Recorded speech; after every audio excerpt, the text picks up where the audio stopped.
Hi, hello, welcome to our channel Teju's పదాల పదనిసలు. ఈరోజు మనం చెప్పుకోబోయే కథ చెలి నీ వశమై పార్ట్ 299. ఇంకా లేట్ చేయకుండా స్టోరీలోకి వెళ్ళిపోదాం. లోచన బావ అని పిలవటంతో అర్హంత్కి ఆ పిలుపు ఇంతకు ముందు కూడా తన నోటి నుండి విన్నట్టుగా అనిపిస్తుంటే మరోసారి పిలువు అని అడిగాడు. అర్థం కాలేదు లోచనకి. బావా అని మరోసారి పిలువు అన్నాడు. బావా, నువ్విక్కడి నుండి వెళ్ళాలి అంది. ఆ పరిస్థితిలో ఎలా అయినా అర్హన్ని అక్కడి నుండి పంపించేయాలి అన్న ఉద్దేశంతో. నేను నీతో చాలా మాట్లాడాలి లోచన అన్నాడు ఆమె చెంపల మీద చెయ్యి వేసి తన కళ్ళలోకి చూస్తూ. బావా, ఇప్పుడే నేను నీతో మాట్లాడలేను బావా, కానీ ప్రామిస్, అత్తమ్మ ఇచ్చిన మెడిసిన్ యూజ్ చేయి, నీ మెమరీస్ అన్నీ తిరిగి వచ్చేస్తాయి. అప్పుడు నేను ఏం చెప్పకుండానే నీకు అర్థమవుతాయి బ్రతిమాలుతున్నట్టుగా చెప్పింది. లోచన, లిజన్, నేను నీతో మాట్లాడాలి. చాలా విషయాలు నేను తెలుసుకోవాలి. ఎవరూ నాకు చెప్పరని అర్థమైంది. నువ్వు మాత్రమే నాకు చెప్పగలవు అని స్ట్రెస్ చేసి అన్నాడు. బావా, నీకు పరిస్థితి అర్థమవుతుందా లేదా? ఇప్పుడు నువ్వు ఆవిడకు కనిపించకపోతే హాస్పిటల్ మొత్తం నాశనం చేస్తుంది. నువ్వు ఎంతో ప్రేమతో మా అమ్మమ్మ కోసం కట్టించిన హాస్పిటల్ ఇది. ఇక్కడికి వచ్చిన వాళ్ళు వాళ్ళ అనారోగ్యం వదిలించుకొని సంతోషంగా తిరిగి వెళ్ళాలి, కానీ ఆవిడ దాష్టికానికి గాయపడి కాదు. ఓకే, నేను నైట్కి నీ దగ్గరికి వస్తాను. దీనికి ఒప్పుకుంటేనే నేను వెళ్తాను హ్యాండ్స్ ఫోల్డ్ చేసుకొని చెప్పాడు. బావా, ఇంత మొండిగా ఎందుకు చేస్తున్నావు? సరే, ఇప్పుడు నువ్వు వెళ్ళు, నేను నీతో మాట్లాడతాను అని చెప్పింది లోచన. లోచన నుదుటి మీద ముద్దు పెట్టి కాస్త వెనక్కి జరిగి ఆమె బేబీ బంప్ మీద కూడా ముద్దు పెట్టి బాయ్ లిటిల్ ఛాంప్ అని చెప్పేసి అంతకుముందు రూప ఇచ్చిన హింట్ ప్రకారం వెనుక ఉన్న డోర్ దగ్గరకు వెళ్ళి అటు నుండి బయటకు వెళ్ళిపోయాడు. అర్హంత్ వెళ్ళటంతో రిలాక్స్గా ఊపిరి పీల్చుకుంది లోచన. కానీ అప్పుడే బయటకు వచ్చే సాహసం మాత్రం చెయ్యలేదు. అక్కడ రాజేశ్వరి వాష్రూమ్స్ వైపు వెళ్ళింది. కానీ అక్కడ అర్హంత్ కనిపించకపోవడంతో శారద మీద గయ్యమంటూ పడుతుంటే, చూడండి, వాడేం చిన్నపిల్లాడు కాదు తప్పిపోవడానికి. వాష్రూమ్కి అని చెప్పి వచ్చిన వాడు ఇక్కడ లేడు అంటే ఆ అవసరం తీరి వెళ్ళిపోయినట్టే కదా. బయట ఎక్కడన్నా ఉన్నాడేమో, నేను చూస్తాను. మీకు ఆయాసంగా ఉంటే ఇక్కడే కూర్చోండి అని చెప్పి అభిజిత్కి సైగ చేసి ముందుకు వెళ్తుంటే, చూడు, నాకు తెలియకుండా మీరు ఏదైనా చెయ్యాలని అనుకుంటే అని బెదిరిస్తుంటే, చూడండి, నేను ఇంతకు ముందే చెప్పాను అలాంటి పని చెయ్యటానికి నేను కూడా సిద్ధంగా లేనని. కానీ మీరు పదే పదే అదే మాట అంటున్నారు. నిజంగా జరిగింది నా కొడుక్కి చెప్తే మీరేం చేయగలరు? మీరు ఏం చేయకుండా కూడా నా కొడుకు అడ్డుకోగలడు. ఆల్రెడీ మీకు నా కొడుకు గురించి పూర్తిగా అర్థమైందనే అనుకుంటా. మరోసారి చూడాలని అనుకోకండి. నా కొడుకు ఆరోగ్యం కోసం నేను అన్నీ మానుకొని కూర్చున్నాను. అనవసరంగా నన్ను రెచ్చగొట్టకండి అని కాస్త కోపంగా చెప్పి, అభి, హాస్పిటల్ అంతా వెతుకు, మీ బావ ఎక్కడైనా కనిపిస్తే చెప్పు అని ఆవిడ ఒక పక్కకి వెళ్తూ అభిని మరో పక్కకి పంపించింది శారద. వెనుక డోర్ నుండి బయటకు వచ్చిన అర్హంత్ అభికి కనిపించాడు. బావా అని అరుస్తూ వెళ్ళాడు అర్హంత్ దగ్గరకు. ఎక్కడికి వెళ్ళావు బావా? అక్కడ ముసల్ది వీరంగం చేస్తుంది అన్నాడు అసహనంగా. ఏంట్రా అన్నాడు అర్హంత్ కనుబొమ్మలు పైకెత్తి. నువ్వు ఆవిడ మాటలు విన్నావని నాకు తెలుసు, కానీ పద, అక్కడ ముసల్దాన్ని రచ్చ చూడలేకపోతున్నా. అయినా ఎలా పుట్టింది అలా? చిచి, ఆడదానిలా కనిపించడం లేదు. రాక్షస జాతికి చెందినట్టు ఉంది.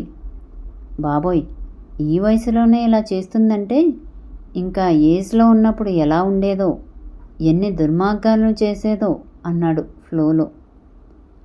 అభి, ఆవిడ మాటలన్నీ విన్నావు కదా నువ్వు. ఆ పిల్లలు ఎక్కడ ఉన్నారో, ఎలాంటి కండిషన్లో ఉన్నారో తెలుసుకోవాలి. ఈ రోజు నుండి ఆ పని మీద ఉండు అన్నాడు అర్హన్. మరి మీ గతం అని అడిగాడు అభి. వాళ్ళ ప్రాణాలు రిస్క్లో ఉన్నందువల్లనే చాలామంది నోరు మూసుకుని ఉన్నారు. వాళ్ళు సేఫ్గా ఉన్నట్టు తెలిస్తే నోరు విప్పాల్సిన వాళ్ళందరూ విప్పేస్తారు. ఆల్రెడీ సగం తెలిసింది. మిగిలిన సగం తెలుసుకోవడం నాకు పెద్ద కష్టం కాదు. నువ్వు ఆ పిల్లల సంగతి చూసుకో అన్నాడు. వాళ్ళిద్దరూ కలిసి రావడం చూసిన రాజేశ్వరి, ఎక్కడికి వెళ్ళావు అర్హన్? ఎంత కంగారు పడుతున్నామో తెలుస్తుందా అని కాస్త కోపంగా అరిచింది. కంగారెందుకు? ఇది మన ఊరు, మన హాస్పిటల్. ఇక్కడ నాకేం భయం? ఊరి వాళ్ళందరూ మనకు తెలిసిన వాళ్ళే కదా, ఇంకా భయం ఎందుకు? హాస్పిటల్ నేనే కట్టించానని చెప్పారు కదా, కానీ నాకు గుర్తులేదు కదా. అలా తిరుగుతూ మొత్తం తిరిగితే ఏమైనా గుర్తొస్తాయేమో అని అనిపించింది. అందుకే అలా తిరుగుతున్నా. చాలా తేలిగ్గా అబద్ధం చెప్పేశాడు అర్హన్. చెప్పి వెళ్ళొచ్చు కదా అర్హన్, నిన్ను ఎవరు వద్దని చెప్పరు కదా అంది రాజేశ్వరి కాస్త కంగారు పడుతూ. ఎందుకు? చెప్పిన దగ్గర నుండి ఎవరో ఒకరిని తీసుకెళ్ళు, ఒంటరిగా వెళ్ళకు, ఎవరితోనూ మాట్లాడకు అని రెస్ట్రిక్షన్స్ తప్ప ఇంకోటి చెప్పరు కదా. నాకు ఫ్రీగా తిరగాలని ఉంది, అందుకే నేను ఒక్కడినే వచ్చేశాను. ఆయన వచ్చినందుకు మంచిదే అయ్యింది. ఈ హాస్పిటల్ అంతా తిరిగి చూస్తుంటే నేను ఇంతకు ముందే ఇక్కడికి వచ్చినట్టు ఏవేవో జ్ఞాపకాలు గుర్తొస్తున్నాయి నాకు. మీరు వెళ్ళండి నానమ్మ, నేను మరోసారి హాస్పిటల్ మొత్తం తిరిగి వస్తాను. నాకొచ్చే జ్ఞాపకాల్లో కాస్త క్లారిటీ ఏమన్నా ఉంటుందేమో అన్నాడు అర్హన్. రాజేశ్వరి గొంతులో పచ్చి వెలక్కాయ పడినట్టు అయ్యింది. ఇప్పుడు నువ్వు ఎక్కడికి వెళ్ళొద్దు అర్హన్. ఏ జ్ఞాపకాలు కూడా ఇప్పటికిప్పుడు జ్ఞాపకం రావాల్సిన అవసరం లేదు. నీ హెల్త్కి మంచిది కాదు అర్హన్. నువ్వింకా పూర్తిగా కోలుకోలేదు. ఇప్పుడు ఒకేసారి ప్రెషర్ పడితే నీకు ప్రమాదం. మనం ఇక్కడే ఉంటున్నాం కదా, మెల్లగా అన్నీ తిరిగి చూద్దు. అప్పుడు అన్ని జ్ఞాపకాలు తిరిగి వస్తాయి. తన కంగారుని పెదవులు సాగదీసి నవ్వుతూ కవర్ చేస్తూ చెప్పింది రాజేశ్వరి. అప్పుడే వచ్చింది శారద. ఎక్కడికి వెళ్ళావు చందు? అభిని నీతో ఉండనివ్వమని చెప్పాను కదా, వాడిని కూడా వదిలేసి వెళ్ళావు? కాస్త కంగారుగా అడిగింది. మా రిలాక్స్, నేనెక్కడికి వెళ్ళలేదు, కానీ నువ్వు రూపతో చెక్ చేయించుకున్నావా? ఏమన్నారు అని అడిగాడు. నేను మరోసారి వస్తాను చందు, మనం ఇంటికి వెళ్దాం పదా అంది శారద. సరే అమ్మా అని తల్లి వెనక నడిచాడు. తన అసహనాన్ని అంతా మనసులోనే దాచుకొని వాళ్ళ వెనుక వెళ్ళింది రాజేశ్వరి. వాళ్ళు పూర్తిగా హాస్పిటల్ నుండి వెళ్ళిపోయాక రూప మరోసారి ఆ రూమ్ చెక్ చేసింది. ఎందుకంటే లోచన బయటకు వెళ్ళటం తను చూడలేదు. రాజేశ్వరి బయట ఉంది కాబట్టి ఖచ్చితంగా బయటకు వెళ్ళి ఉండదు అని అనుకుని గబగబా స్కానింగ్ రూమ్లోకి వెళ్ళింది. మేడం అని పిలవడంతో లోచన నెమ్మదిగా బయటకు వచ్చింది. అప్పటికే ఒళ్ళంతా చెమటతో తడిచిపోయి నీరసంగా సోలిపోయింది లోచన. గబగబా మంచినీళ్ళిచ్చింది రూప. మీరు బయటకు వెళ్ళారని అనుకున్నాను మేడం, లేదంటే ముందే వచ్చేదాన్ని అంది నొచ్చుకుంటూ. నేను బయటకు వస్తే ఆవిడ చూస్తుందేమో అన్న భయం వేసింది రూప. అందుకే అక్కడే ఉన్నాను. ఏం కాదులే, వెళ్ళిపోయారా వాళ్ళు అని అడిగింది. హా, వెళ్ళిపోయారు మేడం. బాలుగారికి ఫోన్ చేయనా మేడం అని అడిగింది. హా, కాస్త పడుకుంటాను అని అక్కడ పేషెంట్ని చెక్ చేసే టేబుల్ ఉండటంతో అక్కడ పడుకుంది కాసేపు. బాలు రావటంతో లోచన ఇంటికి వెళ్ళింది. ఏమైంది టిల్లు, నీరసంగా ఉన్నావు? అంతా బానే ఉందా అని అడిగాడు బాలు. బావకి నిజం తెలిసిపోయింది బాలు. నూతిలో నుండి వచ్చినట్టు వచ్చింది లోచన గొంతు. సడన్ బ్రేక్ వేసి ఆపేశాడు బాలు. ఏమంటున్నావు టిల్లు? భయంగా అడిగాడు. హాస్పిటల్లో జరిగింది చెప్పింది లోచన. గాడ్, ఇప్పుడు ఏం చేయాలి టిల్లు? బావ ఆవేశంతో ఏం చేస్తాడో. ఆవిడ అసలే మొండి మనిషి. ఇప్పుడు ఏం చేస్తుందో ఏమో దేవుడా అని తల పట్టుకున్నాడు. బావ ఆవేశంలో ఏం చెయ్యకుండా పిల్లల గురించి గుర్తు చేశాను. ఏం చెయ్యడనే అనుకుంటున్నాను.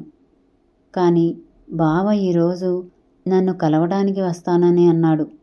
నాతో మాట్లాడాలని అన్నాడు అంది లోచన. ఏం కాదు టిల్లు, బావ గతాన్ని మర్చిపోయాడేమో కానీ తన తెలివి అలానే ఉంది కదా. ఇప్పుడు ఏం జరిగింది అన్నది పూర్తిగా తెలుసుకుంటాడు. పిల్లలు ఎక్కడ ఉన్నారో తెలుసుకోవడానికి మన ఊరి కుర్రోళ్ళు కూడా చూస్తున్నారు. నాకిప్పుడు నిశ్చింతగా ఉంది. ఇంకా నాకు భయం లేదురా. బావ ఫుల్ ఫామ్లోకి వచ్చేస్తాడు. ఒక్కొక్కరికి చెడుగుడే ఇంకా అన్నాడు బాలు నవ్వుతూ. బాలు, నాకు భయంగా ఉంది. ఆవిడ చాలా పంతంగా ఉంది. ఎలా అయినా బావకి స్వీటీకి పెళ్లి చేయాలని. ఇప్పుడు ఏదైనా జరిగితే ఏం జరుగుతుందో, ఆవిడ ఎంతటి మారణ హోమాన్ని సృష్టిస్తుందో అని భయంగా ఉంది అంది. ఇక నీ భయాన్ని వీడు టిల్లు. బావ ఉన్నాడు కదా, అన్నీ చూసుకుంటాడు నమ్మకంగా అన్నాడు బాలు. లోచన ఏం మాట్లాడలేదు. తన భయమంతా త్వరగా దూరమయ్యేది కాదు. తన వల్ల ఒక్కరికి హాని కలిగినా తట్టుకుని నిలబడే ధైర్యం తనకు లేదు.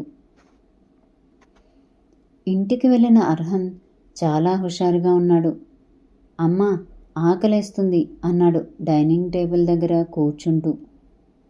అల్లుడు, మంచి హుషారుగా ఉన్నట్టున్నావు కదా, షాపింగ్కి వెళ్దామా అని అడిగింది జీవిత.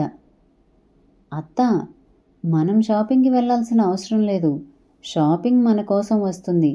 మనం కష్టపడి వెళ్ళాల్సిన అవసరం ఏముంది అత్త అన్నాడు.